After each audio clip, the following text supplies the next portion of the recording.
Most people would have stopped at the paint job. That's not what I do on this channel.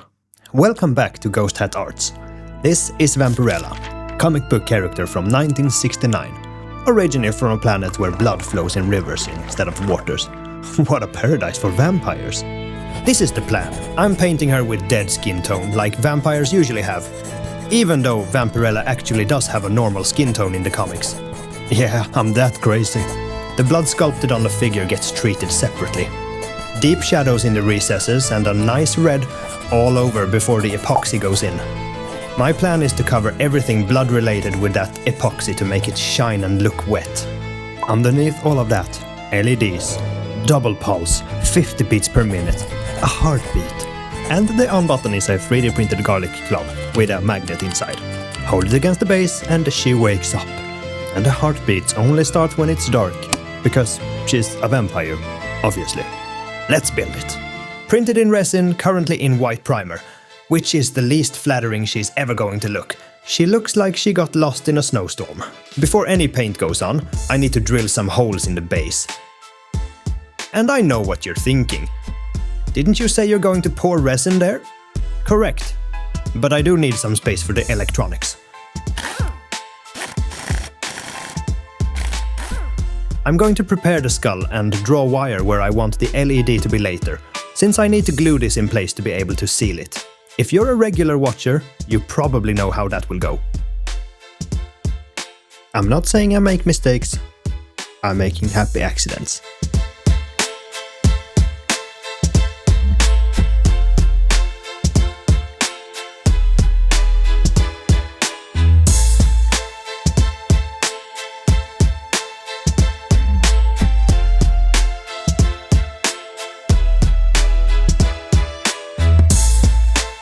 All the seams and gaps get filled with Milliput Superfine.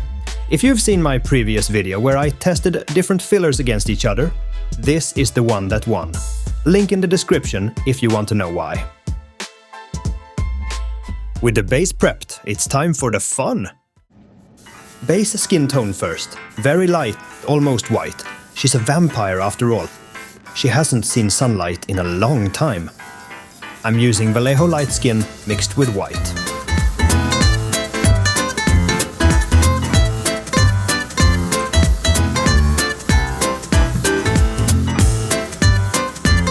Then bluish shadows built up slowly with the airbrush. Cold and dead. This skin tone will make the blood pop really good later. This is pretty much what I'm after as a base coat. Maybe just a bit more contrast, and I think that's a great foundation to build upon. To really see if the skin tone is good enough, I'll paint the dress and assess it after. I use red with metallic paint to get the dress to shimmer a little and also to differentiate more from the blood. Her costume was designed in 1969 by an artist named Trina Robbins, and it has not meaningfully changed in 55 years. That is an extraordinary level of commitment to a design. She was actually an early participant in the underground comics movement, and one of the first women in the movement. She co-produced the 1970 underground comic It Ain't Me Babe, which was the first comic book entirely created by women. The skin is a little too white, actually, so it gets a very slow red and yellow warmth built up with dry watercolor on a brush. The advantage of watercolor here is that if I go too far, it wipes off with water. It's a great way to make skin if you don't like the method with oil paints.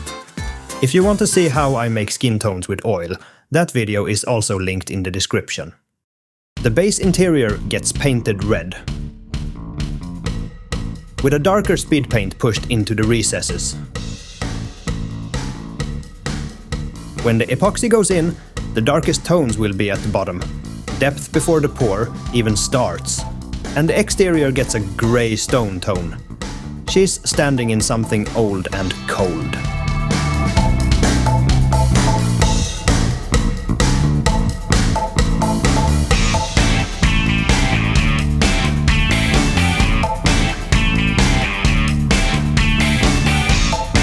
The skull she's holding and the skull on the base get a coating of desolate brown speed paint.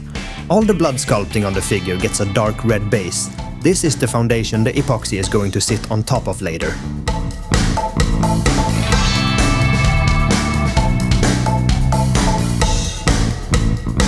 Now, looking at Vampirella's, let's call it aerodynamic outfit, you might think it was purely a stylistic choice, but it was actually a brilliant legal middle finger to the American censorship boards of the 1960s.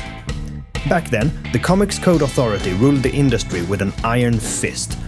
If you wanted to sell a comic, you had to follow strict rules. No gore, no excessive skin, and believe it or not, no sympathetic vampires.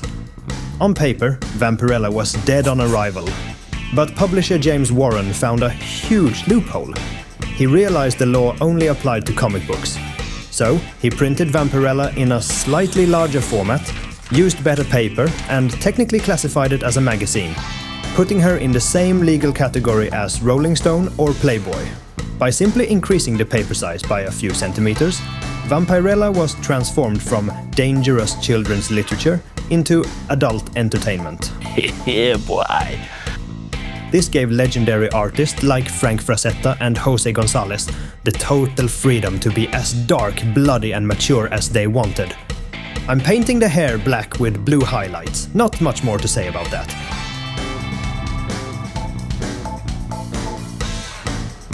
The eyes get the same watercolor treatment, but now as eyeshadow.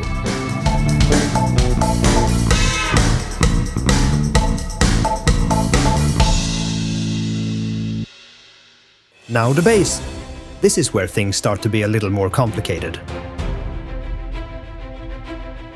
The skull on the front of the base gets two 0402 micro LEDs in the eyes. These are the signal lights. They'll blink when she activates and when she shuts down. Micro LEDs are super cool but extremely small. Not something you want to solder yourself.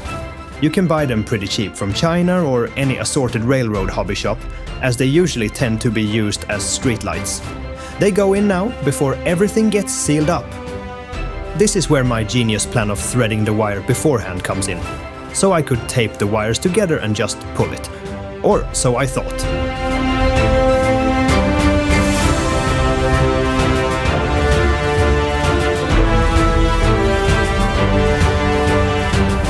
It turns out that it was easier to just thread them as they were.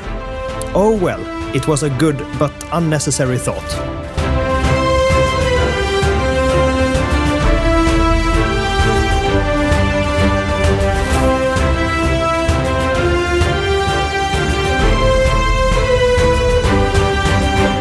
The LEDs in front of Vampirella get the same treatment, but with more glue to really make sure the epoxy isn't slipping through.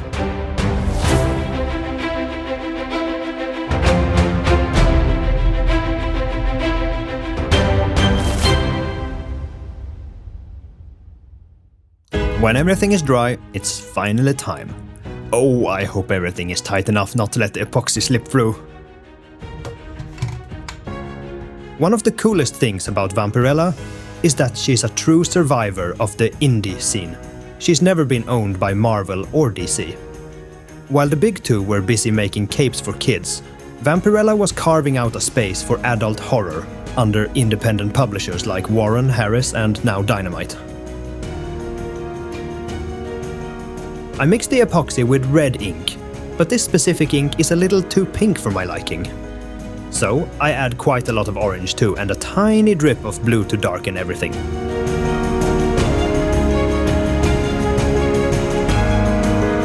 I'll use a pipette to get the epoxy deep down in the base and to make sure no bubbles get stuck.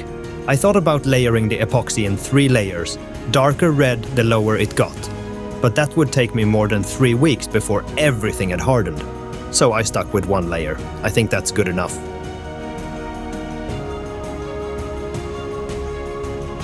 Vampirella gets a coating of blood in all the places the sculpt has blood. This is where it really starts to pop, and I'm super happy with how it turned out. That glossy finish and depth make all the difference. I want to take the time to also thank my Patreon supporters. You are the blood in the creative vein I call ghosthatarts. Thank you for your continued support. You are the best.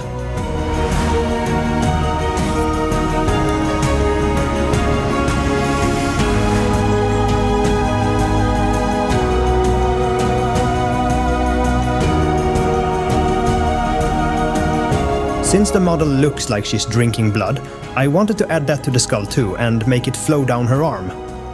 I noticed that the epoxy was too thin when it was fresh, so I tried a little every day as the epoxy hardened, and around day 3 it had the consistency I was looking for.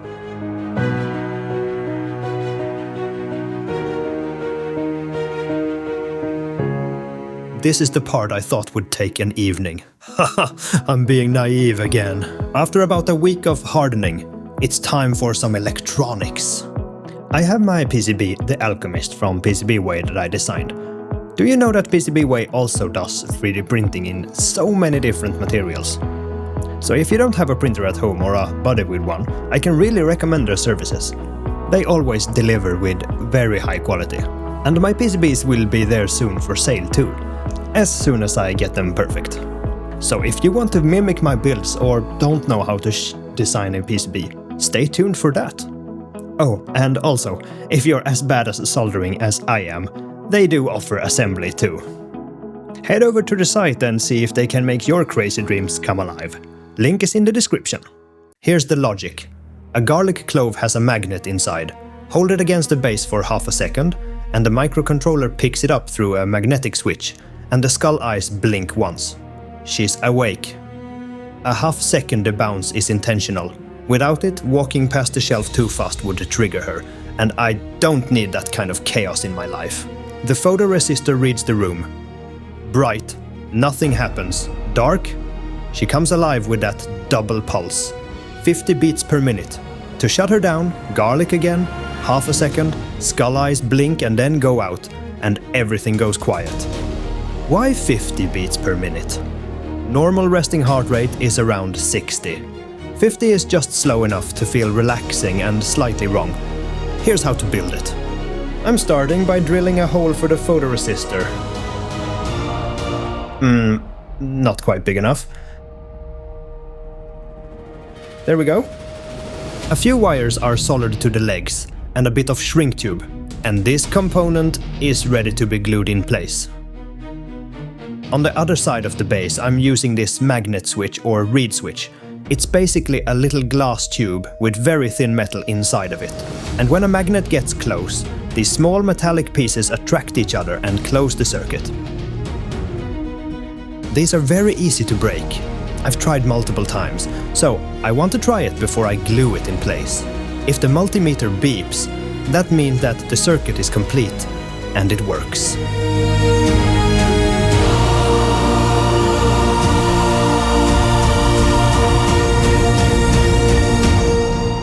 Perfect. Let's start the chaos.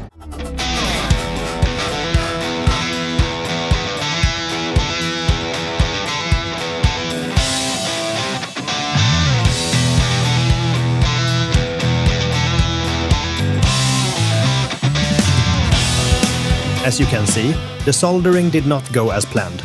I'd been getting my technique wrong in ways I didn't fully understand, which meant I spent several days confidently building a circuit that did not work for reasons I could not identify. Yeah.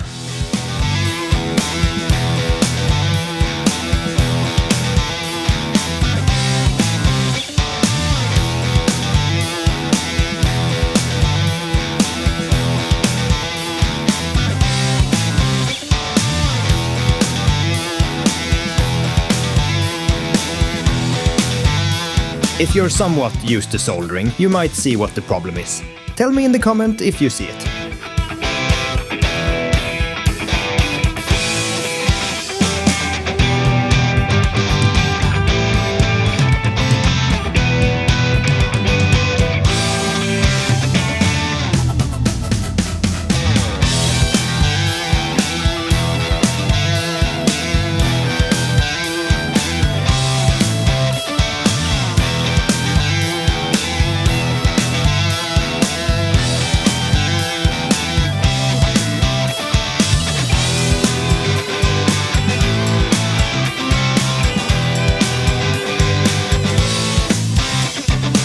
Time for some code to see if this can work out as planned.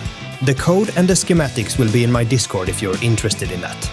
Fully open source, and you can do whatever you want with that. Like improve it. I know this is not the most efficient code.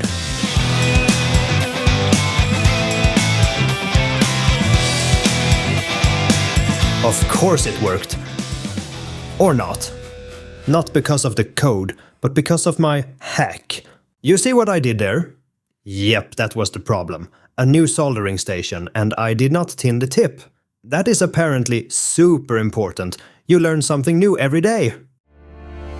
The struggle meant that I put too much heat on the PCB and unfortunately burned it and made a short circuit. That was the end for that one. And that was the last one I had. I'm working on the next better model, which will make future dioramas even better and easier.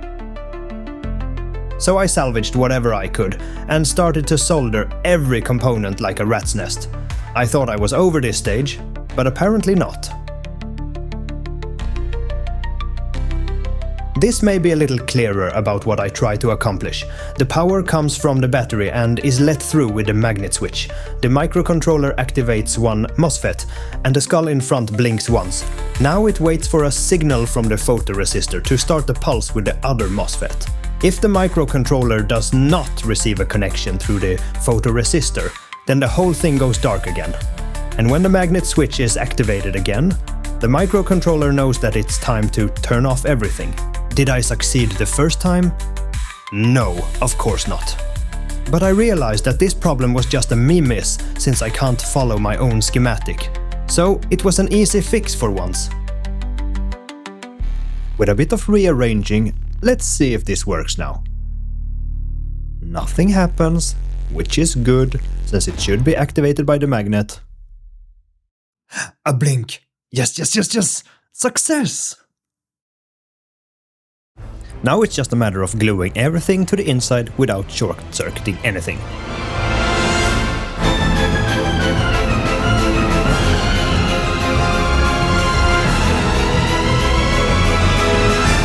This actually looked really good. Yeah, if you don't use your eyes. Let's test it. After a week of not working, there it is. The thing I want you to take from this, more than the electronics, more than the epoxy, is that pretty much everything went wrong at some point. The soldering, the board, the wiring, things go wrong. That's not a sign you shouldn't be doing it. That's just what doing it looks like. And here's the final model. What do you think about it? Is it just too over-engineered and unnecessary, or do you think I could go even further?